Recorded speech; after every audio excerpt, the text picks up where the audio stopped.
Assalamualaikum warahmatullahi wabarakatuh. Selamat datang di Kalosara Media, kajian lokal seluas Nusantara. Kembali lagi bersama dengan saya Putri yang akan menemani para penonton untuk berbincang bersama dengan bintang tamu kita. Di segmen ngopi kali ini, saya kedatangan bintang tamu yang luar biasa, di mana sebelumnya beliau sudah sempat hadir dan berbincang bersama dengan kami. Perkenalkan bintang tamu saya, Majen TNI Purnawirawan Haji Andi Sumangeruka SEMM. Assalamualaikum Bapak. Waalaikumsalam Mbak Putri. Terima kasih dipanggil lagi ke sini. Terima kasih sayang. Terima kasih Bapak telah menyempatkan waktunya untuk hadir kembali. Gimana kabarnya Bapak? Alhamdulillah baik. Alhamdulillah. Di segmen sebelumnya kita sudah berbincang mengenai beasiswa ASR. Ya. Namun di segmen kali ini, di segmen yang berbeda, saya ingin membahas topik yang berbeda pula Pak. Bukan memperkenalkan Bapak sebagai bagian dari Yayasan Beasiswa ASR, namun memperkenalkan Bapak sebagai bagian dari Himpunan Kerukunan Tani Indonesia. Karena sedikit informasi buat teman-teman semua, belum lama ini Puang Andi dilantik sebagai Ketua Himpunan Kerukunan Tani Indonesia wilayah Sulawesi Tenggara. Ya, betul Bapak? Betul. Selamat atas amanah barunya Bapak. Terima kasih Mbak Putri. Sebelum saya melangkah kita membahas mengenai masalah pertanian di wilayah Sulawesi Tenggara, satu hal yang membuat saya sedikit bertanya, Bapak kan seorang Mayor Jenderal TNI. Dari latar belakang itu Bapak kemudian dipilih menjadi seorang Ketua Himpunan HKTI, Himpunan Kerukunan Tani. Relasinya kemudian dari mana ya Bapak? Apa karena Bapak ada kemungkinan berlatar belakang dari keluarga yang bekerja di bidang pertanian atau bagaimana Pak? Mungkin bisa diceritakan sedikit. Ya baik, terima kasih Mbak Putri. Jadi kalau bicara tentang latar belakang, saya latar belakang militer. Ya.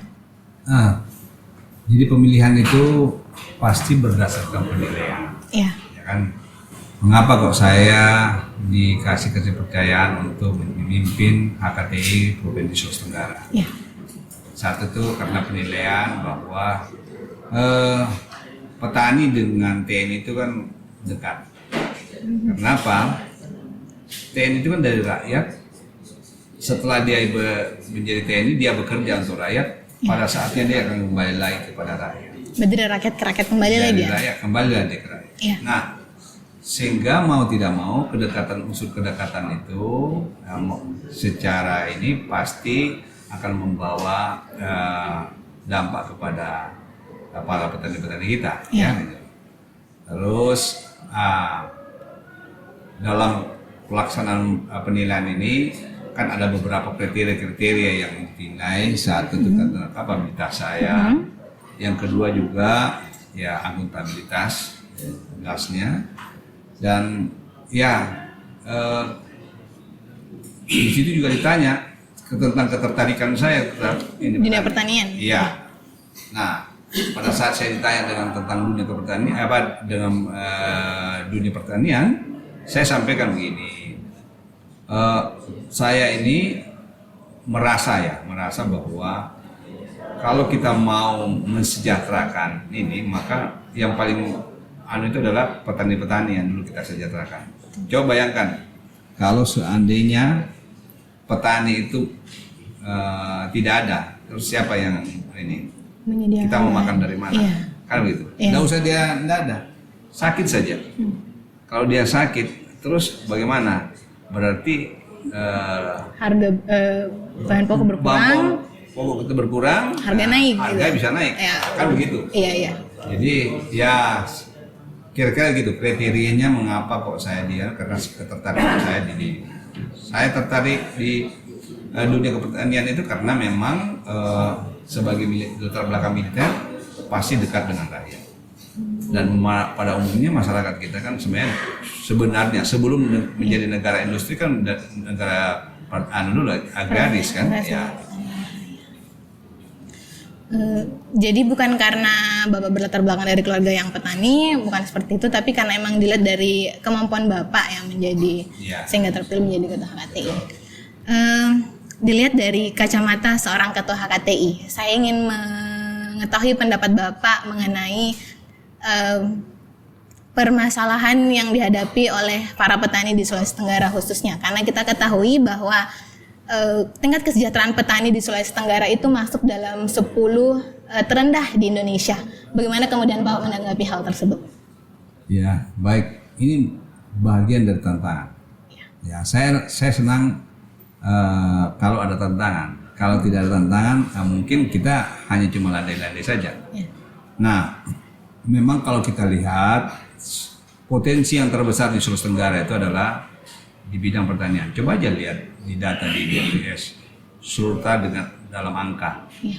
Begitu lihat Sultra dalam angka, maka pendapatan yang terbesar itu adalah dari pertanian. Dari pertanian. Artinya potensi kita itu adanya di pertanian. Nah, kalau tadi dikatakan bahwa kita masih, nah itulah bagian dari salah satu tantangan saya untuk melakukan perbaikan. Nah, bagaimana kita memulainya? Saya memang memulainya dari begini. Petani itu dari pekerja biasa, kita ingin merubah mindsetnya menjadi profesi.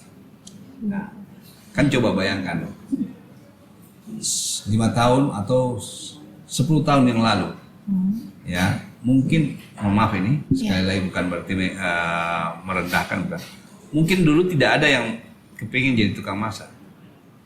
Iya ya, nggak ada yang mau bikin tukang masak. Tapi coba sekarang tukang masak itu apa? Chief kan? Iya, chef. Iya.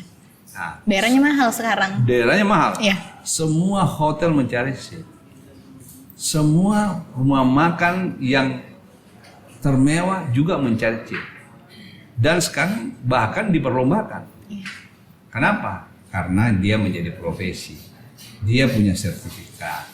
Nah, itulah salah satu angan-angan saya. Bagaimana menjadikan petani itu menjadi profesi. Kalau petani itu sudah menjadi profesi, maka mau tidak mau, ya, dia sudah merasa bahwa karena ini profesi, bisa jadi satu saat anaknya disekolahkan untuk jadi petani, kembali jadi petani. Karena kalau sekarang ini kan mungkin masih ada karena pendapatnya merasakan bahwa petani itu hanya mata pencarian biasa, sehingga ya dia walaupun dia mata pencariannya petani, dia tidak mengharapkan anaknya jadi petani.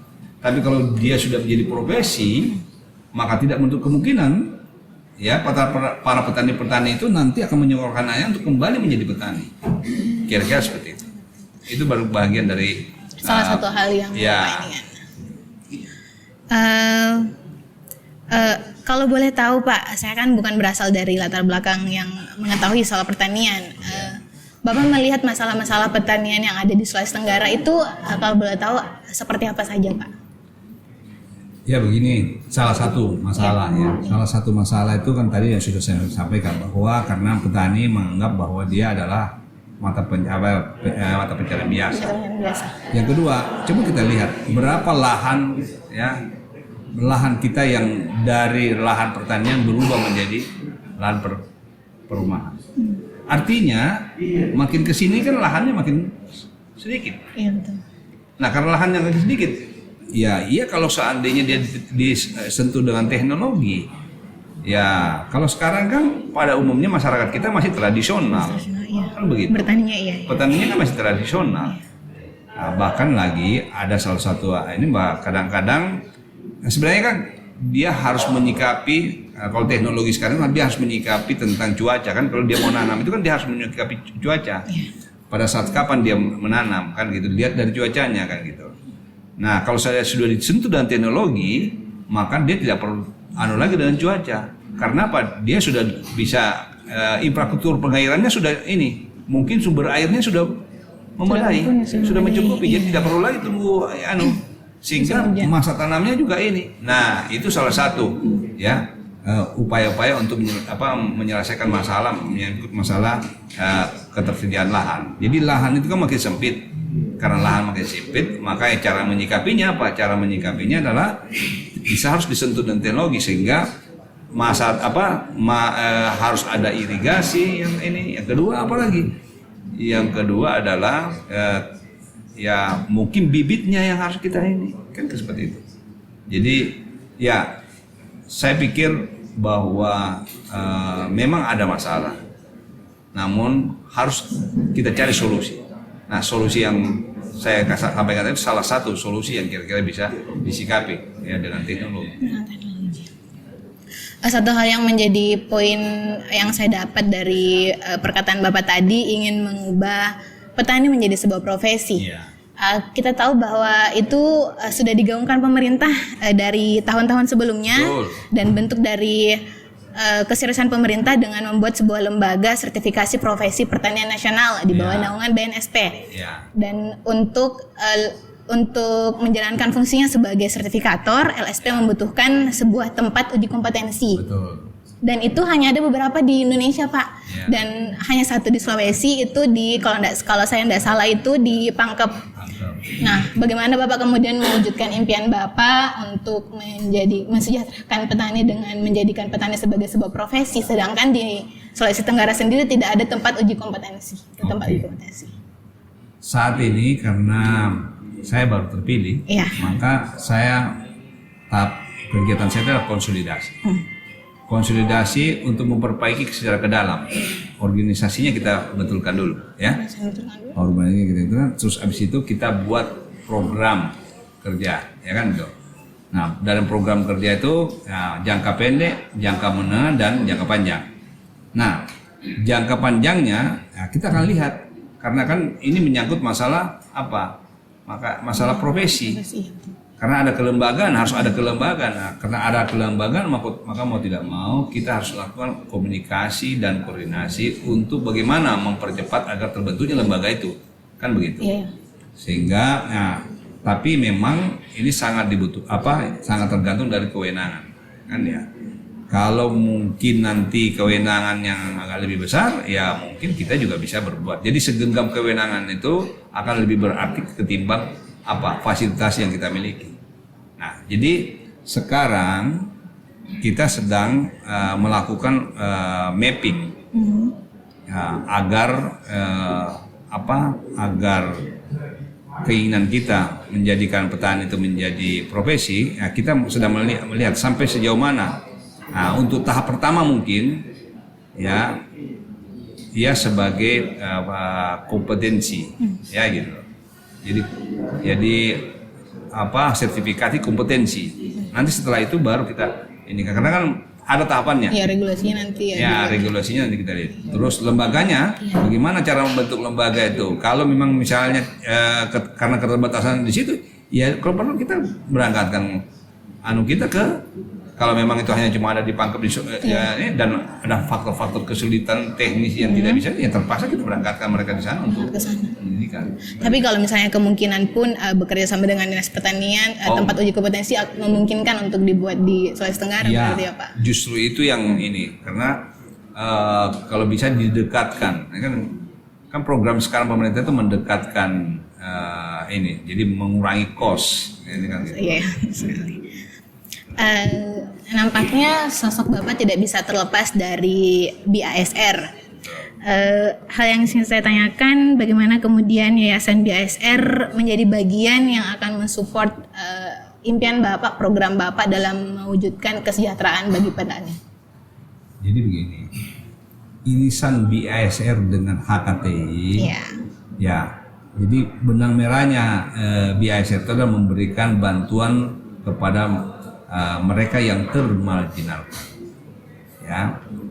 Jadi itu satu. Yang kedua, memberikan bantuan bagi mereka yang mempunyai potensi tapi karena keterbatasan. Nah, bagi mereka yang termarginalkan, ya jelas pasti irisannya dengan petani, nelayan, ya kan gitu.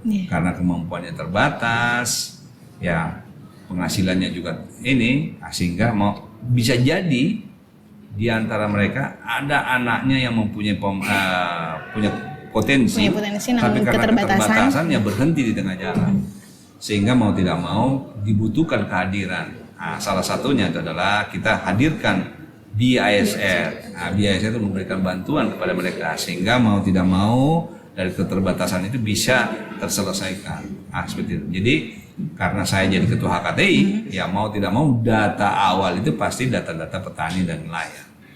Nah, kira-kira begitu. Luar biasa sekali bincang-bincang kita dengan Puang Andi hari ini. Semoga kita dipertemukan di lain kesempatan lagi, Puang. Terima kasih Mbak Putri. Demikian bincang-bincang saya dengan Majen TNI Purnawirawan Haji Andi Sumangaruka SMM. Jangan lupa like, comment, share, and subscribe channel YouTube Kalosara Media. Kalosara Media, kajian lokal seluas Nusantara. Wassalamualaikum warahmatullahi wabarakatuh.